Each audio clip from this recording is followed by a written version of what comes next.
Olá, viajantes!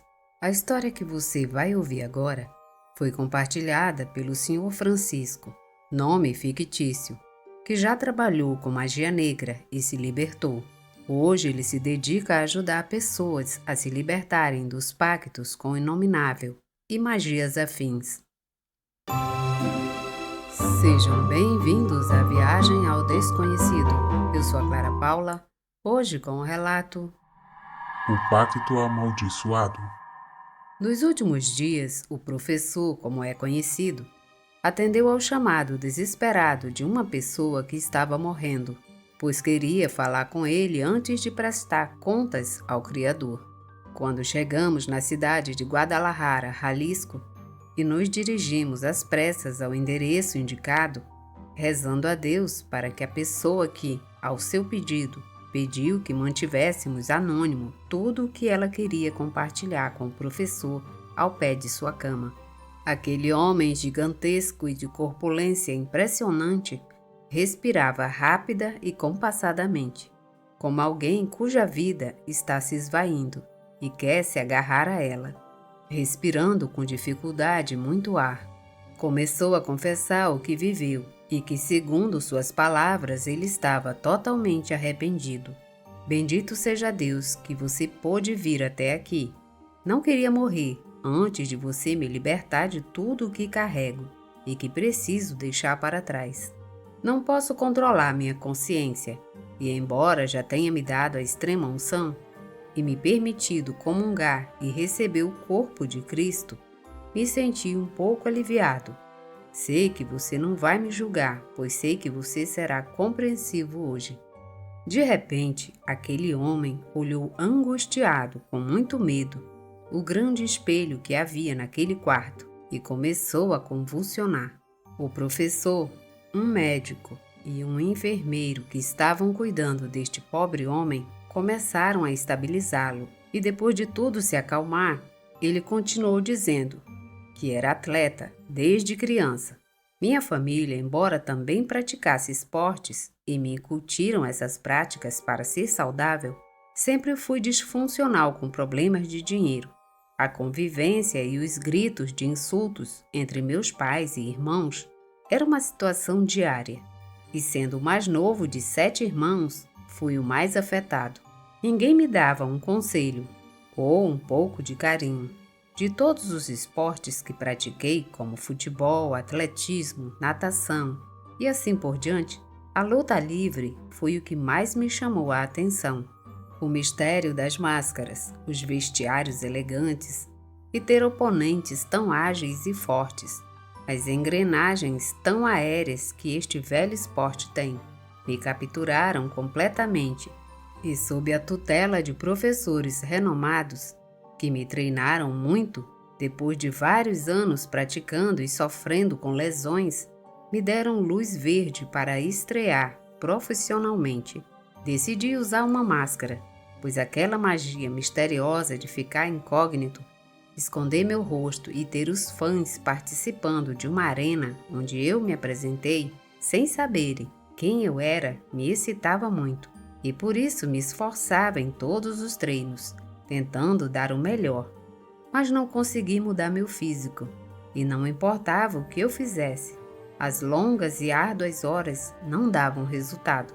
Fiquei com raiva por fazer rotinas exaustivas, os enormes gastos com suplementos nutricionais e o cuidado com minha dieta muito rigorosa me deixaram sem resultados, magro demais e estatura muito baixa. Eu me sentia insignificante, como se eu não me conectasse com o público. Às vezes eles me gritavam insultos, aludindo à minha falta de bom físico, e vi que um fracasso irremediável na minha carreira esportiva estava se aproximando.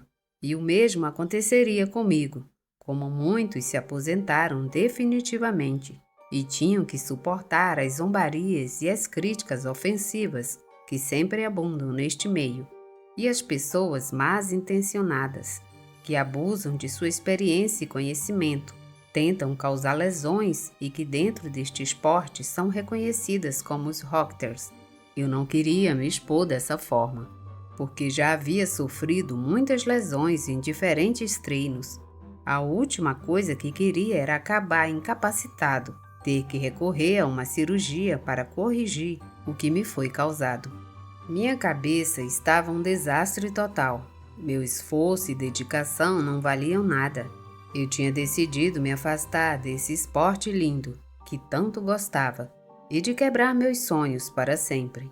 Não havia como voltar atrás. Uma daquelas tardes em que fui treinar com a moral baixa, mais por hábito do que por desejo, enquanto guardava meus pertences em um armário, senti um olhar pesado, e isso me causou muito desconforto. Quando me virei e vi um cara de uma corpulência incrível, um físico bem construído com músculos bem definidos, uma boa altura, talvez 2 metros, e um rosto que me deixou sem palavras. Me cumprimentou, então saiu para a área dos equipamentos do cardio. Ele despertou admiração entre as mulheres que estavam treinando. Foi total, a ponto de começarem a assediá-lo e fazer perguntas e insinuações. Senti uma inveja terrível. Sentia que deveria estar naquele lugar, porque eu já estava treinando há mais de 7 anos e nada. E nesse momento aquela pessoa me cravou um olhar pesado e sorridente. Ele fez sinal para eu me aproximar, e quando eu estava ao lado dele, ele me disse: "Tudo o que você pensa, você pode transformar isso em realidade e ter um grande sucesso, se você fizer exatamente o que eu digo." Me assustei muito, mas ao mesmo tempo me interessou. Depois de uma semana pensando bem, decidi me colocar nas mãos daquele indivíduo, que desde o início não me inspirava confiança e que algo me dizia que o que ele estava fazendo não era nada bom. Ele me encontrou em uma área central. Pensei que ele me levaria para um centro esportivo para fazer uma nova rotina de treinamento, ou que ele estava bem ligado ao esporte que eu praticava. Mas não foi nada do que eu pensava. Ele me disse para ir com ele para um casarão antigo, e a todo momento ele repetia que minha vida estava prestes a mudar, e para isso eu não precisava de nenhum treinamento, mas sim de uma doutrinação espiritual, que me daria o que eu precisava para ter sucesso.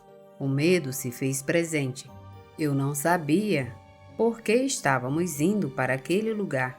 Quando estávamos dentro daquela casa, um grupo de pessoas vestidas com túnicas nos recebeu. Este homem disse: "Irmãos e irmãs, hoje eu trouxe um discípulo que receberá a iluminação, que mudará a sua vida infeliz e medíocre para a glória total." E uma linda mulher me pegou pela mão. Não pude recusar. Ela me levou até o centro de uma espécie de sala cerimonial muito estranha. Bem no centro onde ela me colocou, ela me sentou em uma pedra gigante. E a luz estava tão brilhante que me cegou momentaneamente. Essa luz que entrava por uma enorme claraboia me envolveu, deixando tudo escuro ao meu redor. Todas as paredes daquele lugar eram feitas de espelhos, como muitas salas de zumba. Aquele grupo de pessoas estranhas começou a gritar animadamente: "Receba-o, receba-o! Estão nos espelhos." Senti uma força incrível, estava cheio de uma vitalidade que nunca havia sentido. Algo estranho estava acontecendo comigo agora, e eu não sabia o que era, mas me senti tão bem como nunca havia me sentido na vida. A mulher que havia me conduzido no início, ela disse: "Você recebeu a iluminação. O que você quiser, você conseguirá isso facilmente. Mas lembre-se de agradecê-lo através dos espelhos. Nunca se esqueça, ou você perderá o presente que acabou de ser dado a você." Todos me desejaram a mesma coisa. E o homem que me levou a este lugar estranho disse que eu deveria mantê-lo em segredo, que era um tesouro a graça que me foi concedida. Depois desse dia, não mais tive notícia deles novamente. Nunca soube onde estavam ou como localizá-los. A vida mudou muito.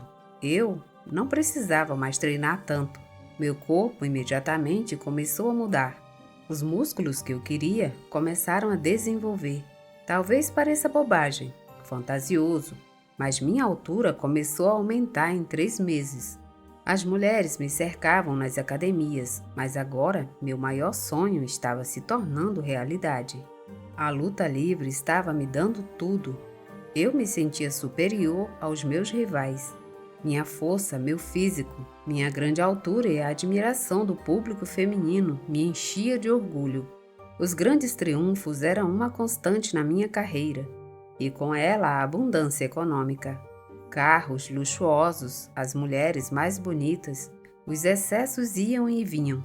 Meu corpo melhorava a cada dia. Não precisava fazer muito esforço. Muitas mulheres eram loucas por mim. Agora me sentia realizado. Finalmente eu era o homem que eu queria ser. Nada me impedia. Podia viajar para onde quisesse, me dar a vida que eu quisesse, qualquer parte do país que eu queria visitar. Tinha minha casa própria para guardar os meus bens. Nada me fazia falta, e foi aí que parei para pensar no que eu tinha recebido. Por que eu tinha que agradecer aos espelhos? Apesar de meus pais incutirem em mim o amor pelo desporto, obrigaram-me a praticar o que faziam, mas nunca me incutiram uma crença ou religião. E foi aí que me senti vazio. Qual era o sentido de ser um lutador de luta livre superstar, tendo mulheres, luxos, casas e dinheiro, se eu não tinha o mais importante, Deus? Pela primeira vez na vida tive a necessidade de me aproximar dele. Não sabia como ou para onde ir, mas algo me disse para procurá-lo. E naquela noite, quando eu estava no banho de sauna na minha casa, me olhando no espelho com muito medo, uma sombra ficou atrás de mim e me disse com voz cavernosa e rouca: Eu sou o seu único dono. Eu fiz você ter tudo o que você tem. Eu te dei a felicidade e tudo o que você queria. E você não vai mudar nada. Agora você vai sentir a minha fúria.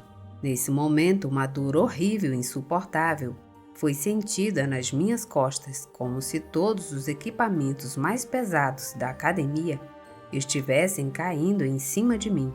Por mais que eu gritasse, quem viria me ajudar? Eu estava completamente sozinho.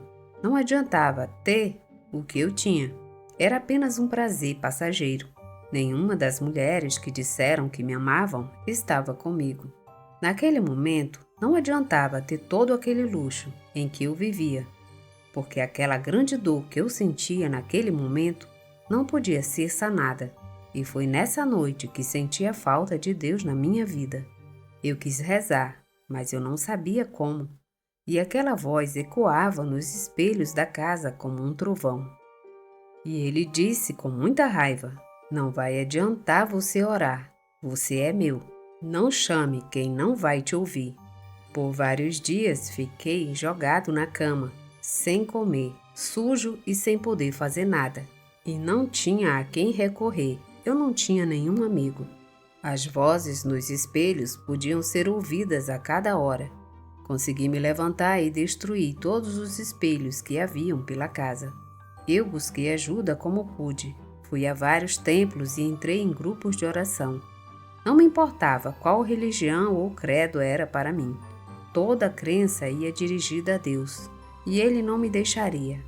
Continuei a lutar cada vez menos, embora meu físico não mudasse. À noite, aquela entidade continuou a me atormentar e a me fazer sofrer muito. As Bíblias que me foram doadas, eu as lia e conseguiram me dar um pouco de paz, mas não foi o suficiente. Tentei abandonar todo aquele luxo em que vivia, porque uma senhora muito religiosa um dia me disse que eu deveria ser humilde e só viver com o necessário, e que no final eu fizesse minhas orações para que Deus estivesse comigo. Deixe para trás o orgulho e abrace sua fé. As palavras daquela senhora foram um bom conselho, e eu estava colocando tudo em prática. O dinheiro acumulado dei para obras de caridade e a ajuda aos enfermos. Minha saúde melhorou muito. Quando fui consultar um médico, detectaram um câncer agressivo no meu colo, que me deixaria apenas alguns meses de vida. Aqui tive um retrocesso. e comecei a me lembrar de todas as coisas ruins que tinha feito, de como fui estúpido em me permitir isso, ser conduzido por um estranho a um culto amaldiçoado, onde sem saber e por causa do meu desejo de experimentar o mundano, o material e poder, e acabei fazendo um pacto com um inominável. Minha despedida da luta livre foi inevitável. A última apresentação, onde os aplausos, os gritos e o público me abalaram tanto que no vestiário minhas lágrimas de tristeza se misturaram à água do chuveiro. Resolvi me colocar nas mãos do Todo-Poderoso, realizar obras de caridade e tentar salvar minha alma, usando como meio minha recém-adquirida fé.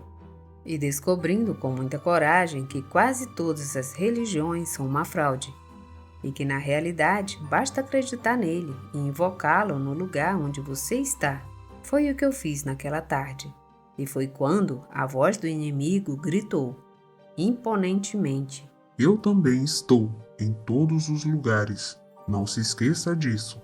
Eu te sigo, eu te vejo e te atormento.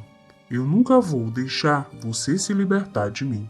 E você já é meu. E eu vou te levar para o meu reino. Mesmo que você procure ajuda, isso não te ajudará. Você é um inútil. Cheio de medo porque nunca pensei que estaria naquela situação, continuei orando e pedindo a Deus que me ajudasse em qualquer lugar que eu estivesse ou que o mal estivesse presente. Apesar da minha doença estar progredindo, meu corpo não mudou. As pessoas não acreditavam que eu estava prestes a morrer, a ponto de pensarem que era apenas um desequilíbrio mental.